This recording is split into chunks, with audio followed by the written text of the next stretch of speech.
WhatsApp guys, आज हम देखने वाले हैं who is Knull, god of venom. तो भाई टाइटल इंटरेस्टिंग है और हम जैसे को भी नहीं पता नल कौन है, क्योंकि कॉमिक्स जो पढ़ते थे उनको ज्यादा पता होगा, ज्यादा ही जो डिटेल में बस ये मूवीज पता है कि वो नेगेटिव हो, मतलब विलन खतरनाक भी है। हाँ। तो अभी वेनम का ट्रेलर देखा था हाल ही में, करेंगे साथ में एंजॉय। और ओरिजिनल वीडियो का लिंक है डिस्क्रिप्शन में। 1 2 3 गो। तो मॉर्बियस में वल्चर था, क्रेवन द हंटर के ट्रेलर में मकड़ियां दिखा दी, मैडम वेब में जंगल से लटकने वाले स्पाइडरमैन, और मैडम वेब अपने आप में भी कम नहीं है। लेकिन पॉइंट ये है कि जब भी मूवी का ट्रेलर रिलीज होता है ये लोग कोई ना कोई कांड कबड्डी करने से पीछे नहीं छोड़ते। एक हुक बना के रखेंगे जिससे आपको पिक्चर देखने जाना ही पड़ेगा स्पाइडरमैन के नाम पर। और जब वेनम के पिछले 2 पार्ट से करते करते थक गए तो उन्होंने सोचा कि इस वाले में कोई बड़ा गेम खेला जाए, तो उन्होंने नल उतार दिया।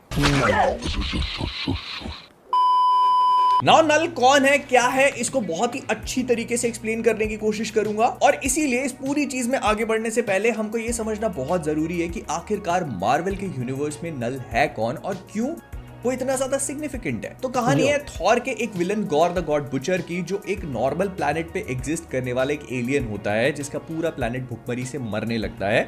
वो लोग गॉड से प्रार्थना करते हैं लेकिन उनको कोई भी रिस्पॉन्स नहीं मिलता, और जब उसके सारे बच्चे बीवी मर जाते हैं तो वो खुद भी मरने के लिए तैयार हो जाता है। लेकिन तभी उसके सामने 2 गॉड्स आके गिरते हैं, जिसमें से एक गोल्डन कलर का आर्मर पहना होता है, दूसरा ब्लैक कलर का। अच्छा। तो जैसे ही उनके पास पहुंचता है तो उसमें से ब्लैक वाले की तलवार उठाते ही उसके अंदर असीम शक्तियां बहने लगती हैं। And this is how gore becomes the god butcher, क्योंकि वो एक एक करके गॉड्स को मारना शुरू कर देता है, और वो भी बहुत ही खौफनाक तरीके से। लेकिन ये सारी कहानी तो हमको थॉर लव एंड ब्लंडर में भी बता दी गई थी। इसमें नई बात क्या है?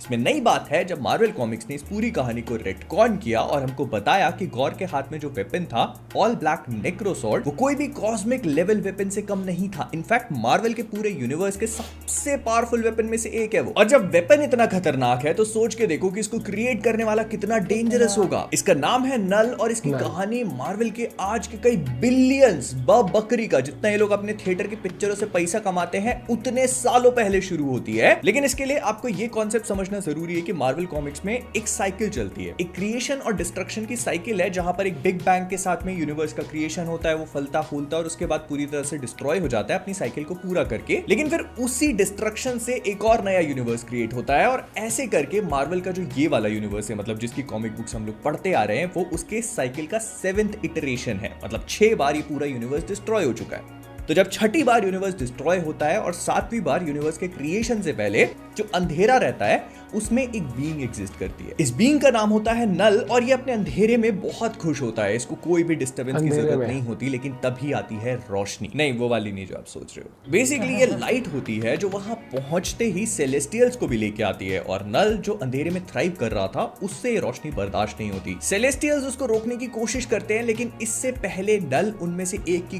गर्दन उड़ा देता है। एंड इसी से आप अंदाजा लगा सकते हो कि नल कितना ज्यादा पावरफुल है, और वो जो सिर उड़ाता है उसी को हम आज मार्वल के यूनिवर्स में नोवेयर प्लैनेट के नाम से जानते हैं, जो पूरा सेलेस्टियल का हेड है वो। लेकिन क्योंकि सेलेस्टियल्स को हराने के लिए सारी चीजें काफी नहीं थी, तो उसकी गर्दन उड़ाने के बाद नल उसी सेलेस्टियल के अंदर एक फोर्ज को एस्टैब्लिश करता है और अपने वेपन को क्रिएट करता है, जिसको वो नाम देता है ऑल ब्लैक नेक्रोसॉर्ड। एंड इसके बाद वो सेलेस्टियल्स और सबसे लड़ने की कोशिश करता है, लेकिन उसको वो लोग एक्साइल कर देते हैं। और इतना ही नहीं, इसके साथ ही साथ वो कई सारे सिम्बियोट्स को भी क्रिएट करता है। अब जब ये सेलेस्टियल से लड़ने की ठानता है तो उसके खुद के क्रिएट करे हुए सिम्बियोट्स, जो कि एक्चुअली एक हाइव माइंड से कनेक्टेड थे और उसको फॉलो करने के लिए बने थे, वो उसी के खिलाफ बगावत कर देते हैं और उसको कैद कर लेते हैं एक केज में। ये पूरी केज हाइव माइंड से कनेक्टेड होती है और इसके बीच में नल रहता है, एंड इसको क्लिंटार कहा जाता है, और अगले कई बिलियंस ऑफ इयर्स तक वो वहीं पर कैद रहेगा। नाउ आपको गॉर के टाइम पे होने वाली वो नल और गोल्डन गॉड की फाइट तो याद होगी, उसको याद रखना, वो आगे काम आएगी। तो ये सारी कहानी होने के बाद नल फाइनली अपनी क्लिंटार नामक प्रिजन से आजाद होता है और अर्थ की तरफ आता है, क्योंकि उसको चाहिए एडी ब्रॉक का बच्चा डिलन, बिकॉज उसके अंदर नल का एसेंस है और वो खुद भी सिम्बियोट्स को कंट्रोल कर सकता है, एंड दैट इज व्हाई वो नल के लिए एक बहुत बड़ा थ्रेट है। तो जब वो अर्थ की तरफ आने लगता है तब एडी ब्रॉक, जो वेनम के साथ बाउंडेड है, वो हाइव माइंड से कनेक्टेड होने की वजह से ऑलरेडी जानता है कि नल अर्थ की तरफ आने वाला है। इस चीज को डिलन खुद भी सेंस कर लेता है, और ये सारी चीजें एवेंजर्स को बता दी जाती हैं कि इतना भयानक बड़ा थ्रेट आने वाला है। एवेंजर्स इसको बिल्कुल भी लाइटली नहीं लेते। तो टोनी स्टार्क क्या करता है कि अर्थ के ऑर्बिट में जितने भी पुराने टूटे फूटे क्री और स्क्रल के शिप्स होते हैं उनको बॉम्ब की तरह प्राइम कर देता है, और जैसे ही वहां पर सिम्बियोट्स पहुंचने शुरू होते हैं वो सारे के सारे शिप्स फट जाते हैं और इस वजह से कई सारे सिम्बियोट्स डिस्ट्रॉय होते हैं। टोनी स्टार्क इस बात से बहुत खुश होता है, लेकिन उसको एडी ब्रॉक कहता है खुश होने की कोई जरूरत नहीं है, तुमने 100 मारे हैं, वो हजारों पैदा करेगा। एंड इससे पहले कि ये लोग समझ पाए सोच पाए, नल अपनी पूरी सेना के साथ अर्थ पे आता है और उसके आने पे ऐसा दिखाया जाता है कि वो जितने भी सिम्बियोट्स फटे थे वो आकर के न्यूयॉर्क में ही गिरते हैं या फिर दुनिया में जहां पे भी गिरते हैं वो पूरी की पूरी जगह ब्लैक कलर के कीचड़ से ढक जाती है। न्यूयॉर्क की बिल्डिंग्स, वहां की सड़कें, पार्क, नदी, सब कुछ, everything is covered in the black venom goo, वो वाला। और ये देखकर मार्वल के जितने भी सुपर हीरोज हैं वो सब के सब सड़कों पे आ जाते हैं नल का सामना करने के लिए। और जब मैं सारे सुपर हीरोज की बात कर रहा हूं तो I am talking about everyone, Captain America, Iron Man, बाकी के Avengers, X Men, Wolverine, Cyclops, Jean Grey, Fantastic Four और स्पाइडरमैन भी पीछे नहीं रहते, एवरीवन कम्स टू फाइट। लेकिन तब एडी ब्रॉक जो वेनम के साथ बाउंडेड था वो जाता है और कार्नेज ने एक थ्रोन यूज किया था एब्सोल्यूट कार्नेज में काफी टाइम पहले हाइव माइंड से कनेक्टेड रहने के लिए, तो वो उसके थ्रू बाकी सिम्बियोट्स और हाइव माइंड को थोड़ा बहुत इन्फ्लुएंस करने या फिर कनेक्ट करने की कोशिश करता है। लेकिन जैसे ही वो उससे कनेक्ट होता है ही रियलाइजेस कि जितनी प्रॉब्लम उनको दिख रही है उससे बहुत ज्यादा बड़ी है, क्योंकि तभी बड़े बड़े सेलेस्टियल जिनको नल ने अपने कंट्रोल में ले लिया था, मतलब सिम्बियोट इंफ्यूज सेलेस्टियल्स अर्थ पे आ गिरते हैं। तो एक बार के लिए इस चीज को सोच के देखो, जो बंदा सेलेस्टियल्स को ना केवल मार सके बल्कि उनको इन्फेक्ट करके अपनी आर्मी में शामिल कर ले, वो कितना ज्यादा डेंजरस होगा। लेकिन यहां पर भी कहानी खत्म नहीं होती, क्योंकि कैप्टन अमेरिका और ये सब लोग मिलकर सेलेस्टियल्स का सामना तो नहीं कर पाते, बट कैप्टन अमेरिका के पास एक प्लान है और उसके प्लान का नाम है सेंट्री। जी हाँ, अगर आप सेंट्री की शक्तियों के बारे में नहीं जानते तो उसकी बेसिकली दो पर्सनालिटीज हैं, एक सेंट्री है, दूसरा वॉइड है, मतलब उसके अंदर की darkness. Void is actually very dangerous और उससे कोई भी पंगा लेना नहीं चाहेगा। मतलब वॉइड ने एक बार पकड़ के कार्नेज को बीच में से फाड़ दिया था, एक सिम्बियोट को बीच में से फाड़ दिया था, एंड यही सेम कांड वो गॉड ऑफ वॉर एरीज के साथ भी कर चुका है। तो कैप्टन अमेरिका बुलाते हैं सेंट्री को, तो वो आता है, एक सेलेस्टियल को बीच में से फाड़ के रख देता है और नल को उठा करके स्पेस में ले जाने लगता है। लेकिन नल उससे कहता है बेटा ये सब करने की कोई जरूरत नहीं है, मैं अपने हाइव माइंड से कनेक्टेड हूं और मुझे याद है कि तुमने मेरे बेटे कार्नेज के साथ क्या किया था। और वो वही सेम चीज, मतलब जैसे सेंट्री ने कार्नेज को बीच में से फाड़ा था तो नल सेंट्री को बीच में से फाड़ देता है और वो उससे कहता है कि तुम्हारे अंदर की जो दूसरी डार्क पर्सनालिटी है वॉइड, वो मैं ही हूं। इसको आप कुछ मेटाफोरिकली समझ सकते हो कि वॉइड नल तो नहीं है, लेकिन सेंट्री के अंदर प्रेजेंट डार्कनेस है और जहां भी इस पूरे यूनिवर्स में डार्कनेस होगी वो नल के कंट्रोल में। और ये करने के बाद वो कहता है कि तुम लोगों का बहुत हो गया और वो पूरी अर्थ को अपने सिम्बियोट वाले काले कीचड़ से ढक देता है ताकि किसी को सूरज ना दिखे, ना चांद दिखे, ना कुछ नहीं, नो लाइट व्हाटसोएवर। एंड इसके बाद एडी ब्रॉक और वेनम उसके पास जाते हैं कि तू हमको रख ले और बाकी इस दुनिया को छोड़ दे। हालांकि इस बात के चांसेस बहुत कम होते हैं एंड दे वर राइट, क्योंकि वो वेनम को तो खींच लेता है एडी ब्रॉक से और अपने हाथ पे बांध लेता है, लेकिन एडी ब्रॉक को पता नहीं कितनी ऊंची बिल्डिंग से नीचे फेंकता है जिसको वो जैसे तैसे सर्वाइव करता है। मतलब वो मरने वाला होता है, वेंटिलेटर पे डाल देते हैं उसको और फिर वो इंटरनल स्ट्रगल्स के थ्रू उसकी कहानी चलती रहती है। लेकिन प्रॉब्लम्स यहाँ पे खत्म नहीं होती, क्योंकि नल जितने भी दूसरे सुपर हीरोज हैं उन सबको इन्फेक्ट करके खुद ही की तरह बना देता है। जैसे साइक्लॉप्स, द थिंग, हल्क तक को नहीं छोड़ता। ऐसे ऐसे सुपर हीरोज सब के सब इन्फेक्ट होके सिम्बियोट्स में कन्वर्ट हो जाते हैं। एंड सिचुएशन इतनी क्रेजी हो जाती है कि इन हीरोज को विलन्स का सहारा लेना पड़ता है। किंग पिन अपने जितने भी लोग हैं उनको इकट्ठा करता है, कहता है किसको पैसे कमाने का शौक है, आ जाओ मेरे साथ। नमोर जाता है मरीना ट्रेंच के एब्सोल्यूट बॉटम पे, क्योंकि वहां पर ब्लैक टाइड्स नाम की एक बहुत ही खतरनाक और बैनिश्ड स्पीशीज रह रही थी और उनसे जाकर साठगांठ कर लेता है। And blade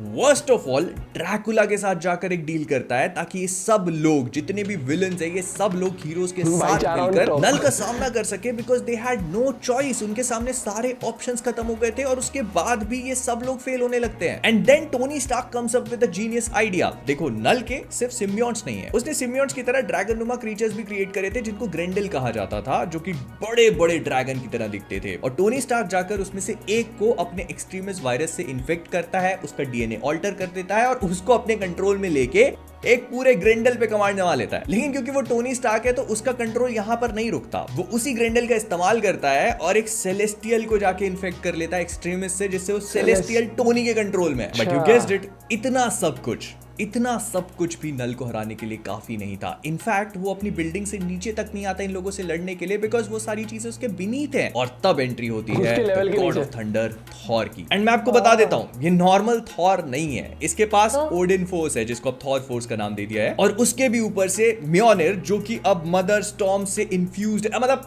he is absolute peak पे वो। एंड थॉर सिर्फ एक थॉर ही है जो नल को थोड़ी बहुत टक्कर दे पाता है। जब नल उसे ऑलमोस्ट मारने लगता है तो थॉर उसको धक्का मारता है और अपने म्योनिर का इस्तेमाल करके उसका जबड़ा उखाड़ देता है नीचे से। बट गेस व्हाट, उसको सिर्फ 2 सेकंड लगते हैं उस जबड़े को हील करने के लिए। एंड जब थॉर का ध्यान भटका हुआ रहता है तो वो अपनी नेक्रोसॉर्ड निकालता है और थॉर को स्टैब कर देता है। और जब सारा होप खत्म हो जाता है, सब कुछ, व्हेन एवरीथिंग इज लॉस्ट, तब एंट्री होती है सिल्वर सर्फर की। Now Silver Surfer and Knull have already fought before, तो सिल्वर सर्फर को पता है कि वो नल को इतनी आसानी से हरा नहीं सकता। इनफैक्ट वो उसको हरा ही नहीं सकता। जब वो पहले भी लड़े थे तब भी सिल्वर सर्फर हार जाता है। लेकिन इस बार तो कैच है, जो मैंने आपको बताया था कि वो गॉर के टाइम पर ब्लैक और गोल्ड गॉड्स की फाइट हो रही थी, तो उसमें से गोल्ड गॉड और कोई नहीं बल्कि वेनम का जस्ट ऑपोजिट है। जिस तरह से वेनम एक डार्क कीचड़ वाली चीज है जो किसी को भी जाकर उसके ऊपर चढ़ जाती है एक पैरासाइट की तरह और उसको अनशंट पावर्स दे देती है, तो उसी तरह ये गोल्ड गॉड एक लाइट वाला सिम्बियोट है। मतलब ये किसी के भी अंदर जाएगा और उसको और भी ज्यादा पावरफुल बना देगा। और इसी चीज को सिल्वर सर्फर अपने अंदर लेके अर्थ पे आता है, क्योंकि वो लाइट एक्चुअली में नल के क्रिएटेड बैरियर को क्रॉस नहीं कर पा रही थी। और जैसे ही वो अर्थ पे पहुंचती है तो वो लाइट उसके अंदर से निकल जाती है। एंड सिल्वर सर्फर रियलाइजेस कि oh, I am not the chosen one. और सोचो, वो लाइट निकल के इसके अंदर जाएगी,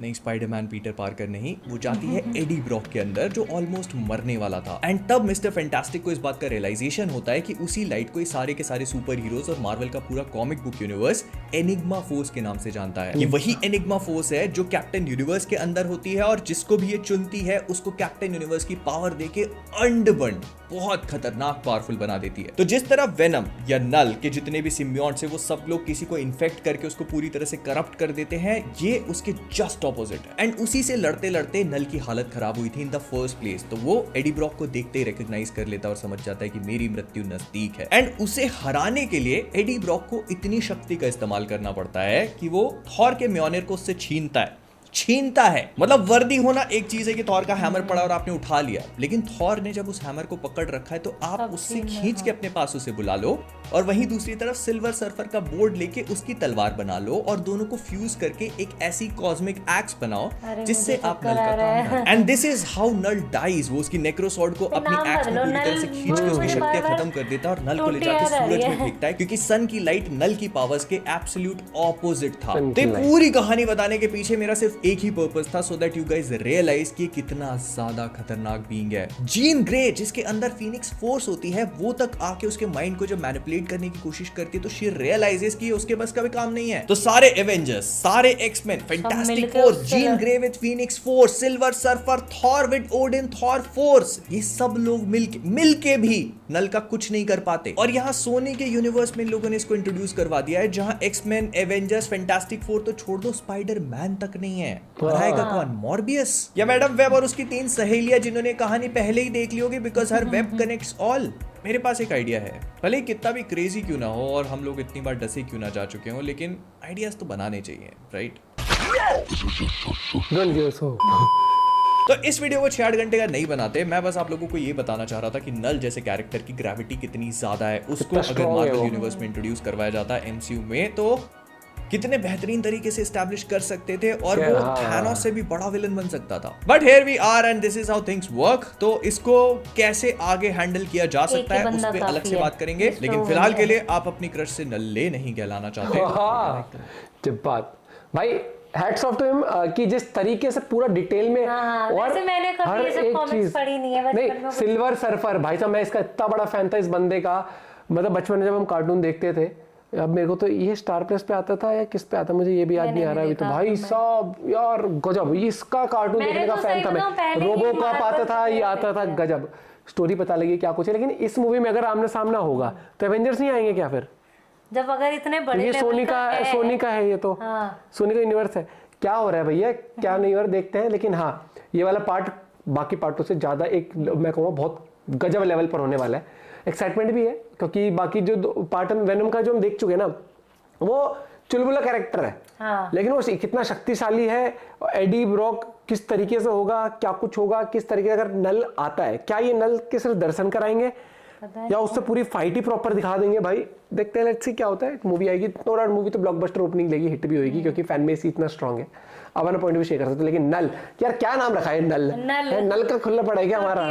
इतना बड़ा अगर वो स्ट्रांग है बंदा तो उसका कुछ दमदार नाम रखते हैं, थॉर है इस टाइप के नाम है, इसका रख दिया नल। ले नल या तो टोटी या नल जो है ये तो मतलब एकदम नल लुल्ली रख देते फिर। मिलते हैं आपसे कबड्डी के साथ, बाय बाय।